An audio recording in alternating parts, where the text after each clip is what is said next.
Assalamualaikum warahmatullahi wabarakatuh.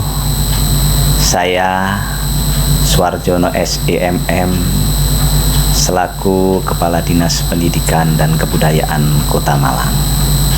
Yang jelas saya berasal dari orang desa yang jauh dari kota. Dan secara kebetulan saya jujur bukan orang Malang asli. Saya dari kota Yogyakarta, tepatnya dari Bantul. Lahir di sana 53 tahun yang lalu.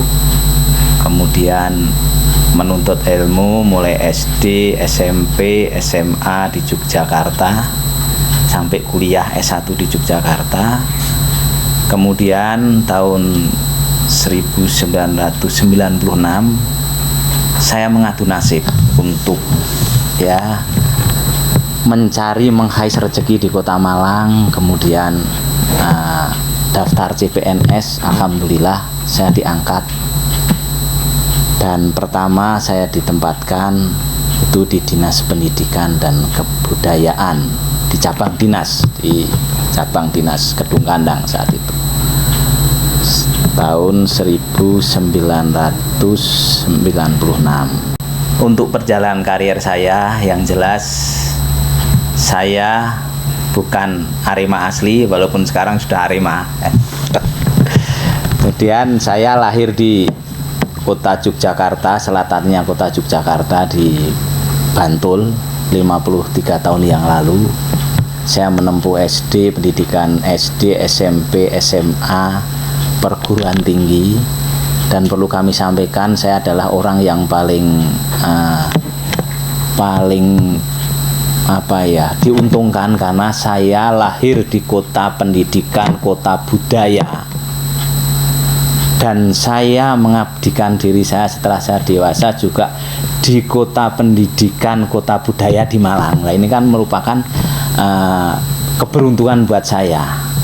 Saya sebelum pindah ke Malang untuk CPNS, saya di Jogja mulai pendidikan SMA, SMP itu memang saya sudah berkecimpung di dunia seni.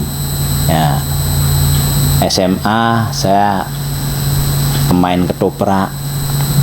Kemudian saat kuliah juga sering diajak teman-teman Institut Seni Indonesia untuk membantu karya mereka di kala tugas akhir untuk teaternya. Kemudian saya juga MC bahasa Jawa.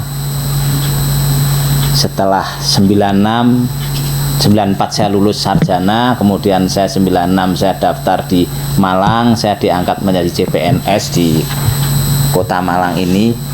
Alhamdulillah lagi, walaupun basic saya adalah seorang ekonomi karena sarjana ekonomi, tapi saya ditempatkan yang mungkin dalam angan-angan saya tidak pernah membayangkan bahwa saya ditempatkan di Dinas Pendidikan dan Kebudayaan. Seorang ekonom harus menangani pendidikan dan kebudayaan, tapi alhamdulillah saya bisa menggeluti itu, asik menekuni itu. Saat itu 96 itu saya ditempatkan di cabang dinas Kedung Kandang.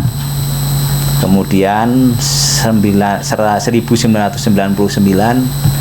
saya diangkat menjadi kasubsi ketenagaan di Dinas Pendidikan dan Kebudayaan untuk Kota Malang, yang awal tadi di cabang itu di kecamatan. Kemudian saya diangkat itu 2000 merger antara Dinas Pendidikan dan Kebudayaan dengan Departemen Pendidikan Nasional. Saya juga masih ikut, saya juga tetap ditempatkan di Dinas Pendidikan dan Dinas Pendidikan Nasional saat itu. Saya menggeluti pendidikan sambil bagaimana saya mengembangkan dunia seni saya, kebiasaan seni saya. Karena saya juga pengen menjadi MC sama seperti dikala di Jogja. Saya juga pengen mengembangkan bahwa saya bisa main ketoprak, saya suka wayang untuk mendalangnya. Alhamdulillah ada teman MC juga saat itu, senior saya Pak Joko Setiono itu mereka yang mengenalkan saya kepada masyarakat di Kota Malang bahwa saya bisa MC. Itu akhirnya alhamdulillah saya diterima di Malang untuk ya kegiatan-kegiatan MC manten, mulai siraman, kemudian malamnya biasanya midodareni serah-serahan, paginya akad nikah, kemudian panggih, resepsi, alhamdulillah. Dan perlu kami sampaikan saat itu, gaji saya 1 bulan dengan saya dapat 1 paket itu lebih banyak saya dapat 1 paket untuk MC itu. Ya, perlu diketahui juga bahwa memang di tahun 2019 saya menjabat eselon 2 di Dinas Perpustakaan, kemudian di 2021 kemarin saya ditempatkan di Dinas Pendidikan dan Kebudayaan. Saya raih bukan karena saya anaknya orang yang ya boleh dikatakan tersohor dan siapa. Saya bukan siapa-siapa, tapi karena saya bekerja dengan ikhlas, karena saya juga sama dengan yang lain, saya pernah menjadi staf, menjadi tukang ketik, nganter surat.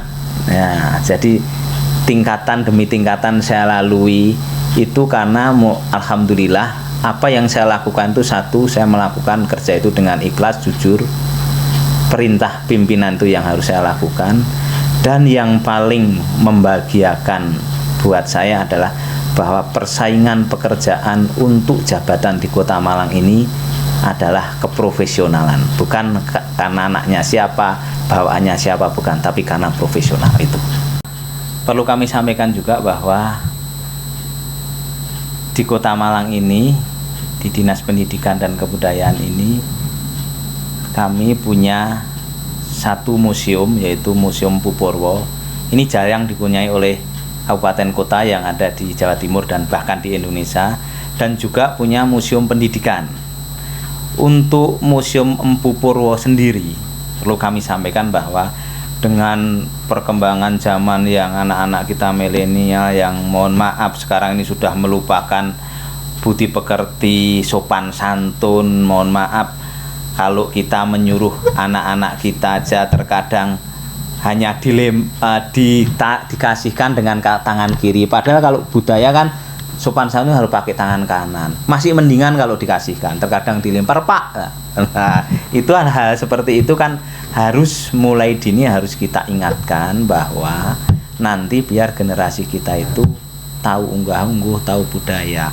Makanya ke depan kami akan manfaatkan museum kami, dan alhamdulillah di sana juga ada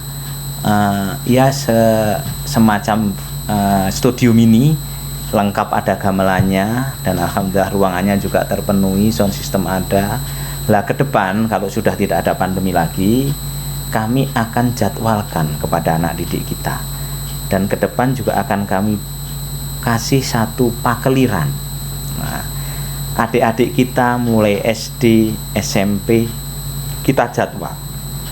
Mereka mengadakan latihan gamel atau nabuh gamelan, karena sekarang ini sudah punah. Kita mau nyari pengerawit, penabuh gamelan yang mohon maaf usianya remaja itu hampir sudah tidak ada. Makanya kami mau membuat itu, kami jadwalkan latihan di sana, ada pakeliran, ada pedalangan. Nanti kami bikin kolaborasi ya, kolaborasi dengan band. Jadi harapan kami mohon maaf tidak menutup kemungkinan dikala nanti tampilnya adik-adik kita, mereka ada gamelan, kemudian ada alat musik modern, mereka juga tidak harus pakai baju Jawa. Coba kalau adik-adik kita yang remaja, mudah-mudahan mereka tampil dengan gamelannya dan dengan iringan bandnya, kolaborasi, mereka pakai seragam jas, keren, ya kan? Jadi mereka akan menunjukkan milenial tapi tahu budaya Jawa itu. Perlu diketahui juga bahwa sekarang ini dengan generasi milenial, mereka sudah tidak mengefek lagi terhadap kesenian Jawa, mungkin juga kaitannya dengan jadilan, kemudian bandengan, yang tidak menutup kemungkinan nanti juga akan diserobot oleh negara-negara tetangga kita. Lah, tantangan kita, kenapa adik-adik kita itu tidak suka terhadap kesenian itu, tidak kurang suka, kurang minat terhadap kesenian itu, mungkin perlu kita kaji, kita gali bahwa mereka harus dikenalkan tidak hanya secara visual menontonnya saja. Nah, makanya nanti ke depan, karena kemarin juga dikala saya di Dinas Perpustakaan Umum dan Arsip Daerah, saya mengangkat muatan konten lokal Malang. Kami pernah membuat lomba penulisan karya 57 kelurahan yang ada di Kota Malang. Lah nanti selama saya di Dinas Pendidikan dan Kebudayaan ini, kami akan membuat sebuah lomba penulisan tentang literasi kesenian yang ada di Kota Malang. Bandengan, jelas ini punyanya Malang ini. Nah ini bagaimana ceritanya, kemudian awalnya mereka ada bandengan, pasti ada ceritanya. Dan harapan kami juga teman-teman budayawan sepuh, nanti jangan pelit terhadap informasi itu. Ayo kita duduk bareng untuk memberi penerangan, untuk memberi penjernihan kepada generasi kita, anak cucu kita, agar mereka tahu, oh ternyata di Malang itu ada bandengan, ada jadilan, sejarah-sejarah itu. Kemudian dikala mereka tampil, mohon maaf, mungkin tampil secara kenegaraan, mereka baju apa yang harus mereka pakai, itu harapan kami ada bedanya. Dikala mereka tampil dikala pesta, kemudian di rakyat biasa, mudah-mudahan itu nanti kita gali, itu akan mendapatkan khasanah lokal kita di Kota Malang. Jadi yang jelas harus kita membuat sebuah literasi yang paten untuk penulisan karya tulis untuk sejarah ataupun pakem-pakem tentang kesenian itu. Untuk pendidikan di Kota Malang, ini kan Kota Malang itu kan kota pendidikan, kota budaya, kota pendidikan nasional bahkan internasional. Lah harapan kami untuk muatan-muatan lokal juga selalu kami tambah dengan perkembangan zaman.